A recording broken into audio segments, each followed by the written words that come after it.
Welcome to the video, guys, and we are here predicting the Premier League. Now, this has been the most anticipated video of all time because, of course, the Premier League, Premier League. Okay, let's just get straight into it.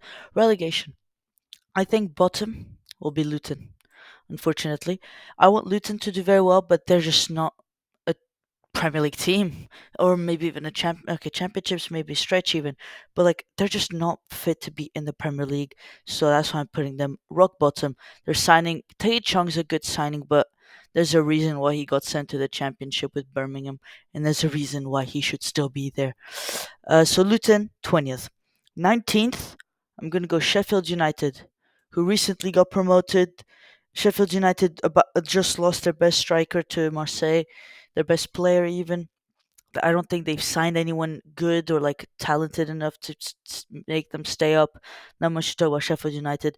Like a few years ago, they had a good when they came back up, they finished ninth, but this won't happen again. It was just a luck story, I guess, in that time. 18th, Bournemouth. Oh, Bournemouth.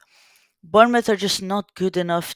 They're not good enough defensively, and attacking wise, they have some good players, but defensively, they're just not it. They got Radu on loan from Inter, and I don't think that's a very good signing because they already have Neto, but they're just not good enough defensively, and that's why I think they're going to get relegated, but just because they have a good attacking team. 17th, I'm going to go with Nottingham Forest. I think they'll stay up, but they lost Renan Lodi, they lost Dean Henderson, Navas, all these key players that made them stay up, and they're all gone. And that's why I think they'll stay up, but barely, like by like a point or two over Bournemouth. But they're still going to be in it. In 16th is going to be Everton. They have a Sean Dyche. They signed Ashley Young. They signed Danjuma, which are good signings, but their team doesn't have like team cohesion. Doesn't have enough depth to go far in the Prem, and I think that's why they're going to go 16th. But they're going to do better than all these teams because it's kind of showed on the class. DCL, Demari Gray, Ashley Young. All these players are just better in general. Then 15th, Wolves. They are the most boring team in the Premier League. They don't score and they don't concede. It makes no sense. I want them to be relegated because they're just dead, but they're gonna stay up because they just have good players. They lost Raul Jimenez, but it's not like he was scoring any goals anyways, so he's gonna stay there. And then West Ham just won a European competition, Conference League. They're going to be in Europa League, and that's why I think they'll go far in the Europa League, which means they will not concentrate on the Premier League. And they just lost Declan Rice and have not made any signings to replace him or improve the squad. So that's why they're going to finish low mid-table with in a relegation fight, but then in the last few games of the season just pull away and stay right there. Then we've got 20, 19, 18, 17, 16, 15, 14. And for 13th, I'm going to put Burnley. I think Burnley have a good young team. They have enough willing, good players to do it. Vincent Kompany's a very good manager, and that's why I put them 13th above West Ham. Burnley have more depth, have they have old players, but also very young players. They have a mix. They have a good mixture of young and old players. So there's experience and there's youth, there's speed. There's all of that. There's the mental and everything. That's why Vincent Kompany is a very ambitious manager. So that's why I'll put them in 13th place. Now in 12th place, I'm going to put Fulham. They're losing Mitrovic to Al Hilal.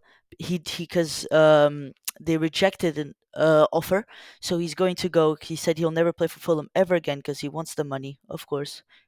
And Fulham, I don't think they made any signings. They signed Raul Jimenez, but that won't be as good as Mitrovic. Mitrovic destroyed the Premier League, and now Raul Jimenez, who hasn't probably scored a goal in the Premier League 3 years. So that's why Fulham's going to drop off a bit, and Paulinho might go because he's really good and everything. Now 11th place, Crystal Palace. This is just 11th is Crystal Palace. It's literally every season Crystal Palace always finish 11th. Roy Hodgson has done very well.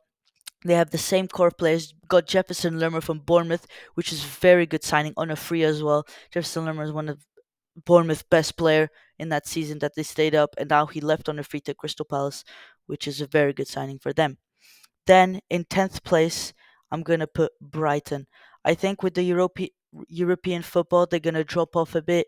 And they're not going to go too far, but I think then they won't be as good. They'll be because they overachieved, in my opinion. Sixth place, that's overachieving at that team, as young as it is and unexperienced as it is. So in the Europa League, they'll be unexperienced, and then when they're going to be knocked out, they're going to be too low down to save it to European competition. That's why I put them 10th. In ninth place, I'm going to go with Brentford. They're selling Raya, but they have a Flecken who they signed as a good backup keeper, but they won't be as they'll be there, but Tony without Tony is gonna be tough for the first few months of the season. But then when he comes back, they're gonna do good again. But even without him, they have Johan Wisa, who's really proved that he can score goals, and Shad, the German 21-year-old who they signed on a permanent. I think he'll be his breakthrough season. Now in eighth place, who just missed out on European football, Newcastle.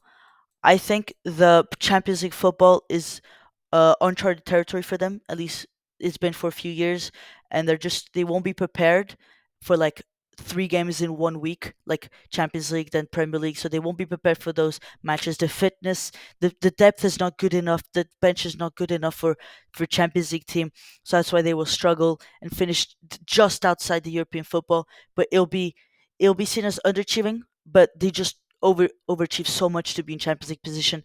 So even eighth place is still good for Newcastle.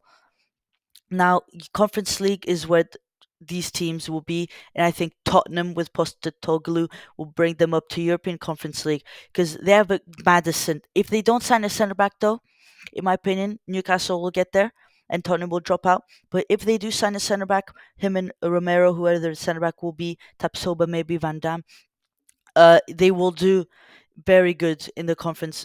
They will do very good in the Premier League. They have no European football. They just focus on the Premier League straight out. So that's why I think they'll get European football. Not the most prestigious tournament, but I think they will get back to the European football. Now in sixth place, in my opinion, Aston Villa.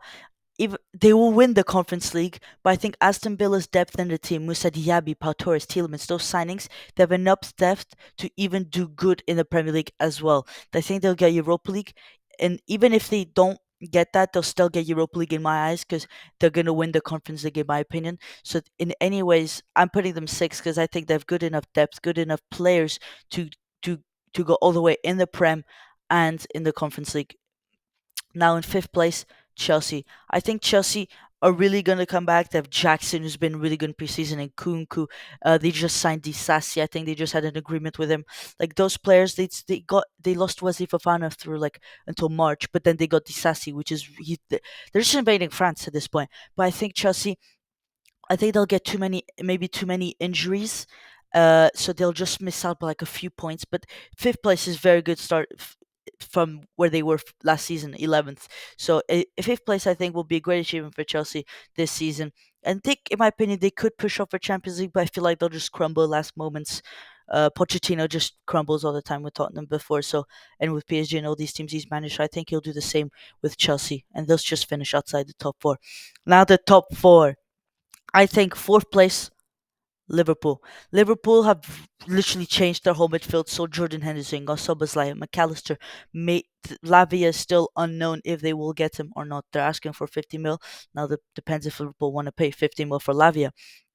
Now, Liverpool, in my opinion, they lost Roberto Firmino, but they have Darwin Nunes, Gakpo, Salah, Joe Jota. They still have, even losing Firmino, it doesn't matter. They still have a great attack and a great midfield. The defense, in my opinion, maybe one centre back or something, or right back. I think that's what they need. And then they'll be maybe pushing for like third or second place, in my opinion. But fourth place, I think, will still be good for Liverpool, who missed out on the Champions League football last season. So I think that's what they finish. Man United, third place. They signed Mason Mount. They signed Andrew Onana. Andrew Onana, one of the best signings of the summer for me. De Gea was not good enough to be at United at this point, and they signed Andrew Onana, the Champions League final goalkeeper, and that's why he was in the Champions League final because of him. He had the most clean sheets in that season in the Champions League, so that's why Man United will not concede many goals, but they will score many goals with Rashford, with Hoyland, who they signed. I think he'll do very well. And Anthony, all these Bruno Fernandes, all these players, they will combine. Sancho, these players will combine to make Man United go third place in this Premier League. Now, Arsenal will be second place. They signed Declan Rice, Timber, maybe I'm missing some players, but those are great signings. Maybe Declan Rice a bit too much money, but and they want to get Raya as well, so he'll give competition to Ramsdale to outperform himself. So I think there'll be another title race between Arsenal and Man City. But Man City, they have Haaland, they have all these great players. It'll just be too much for them, in my opinion. So yeah, they'll just be too good for Man City, just too good for Arsenal. So and the champions, Man City, of course. What else do you expect? I don't think I have to say too much, but they haven't signed anyone, but they don't need to sign anyone. They won the treble. That team won the treble. Other teams are reinforcing, but Man City are still 10 times better than every reinforced team that is happening. So Man City are going to win the Champions League. They might win the Champions League, but they'll win the Premier League again. So this is my ranking. You can see Man City, then Arsenal, United, Liverpool, Chelsea, Villa, Tottenham, Newcastle, Brentford, Brighton, Crystal Palace, Fulham, Burnley, West Ham, Wolves, Everton, Nottingham Forest, Bournemouth, Sheffield United, and Luton Town. I hope you enjoyed this video, and we'll see you in another video. Peace.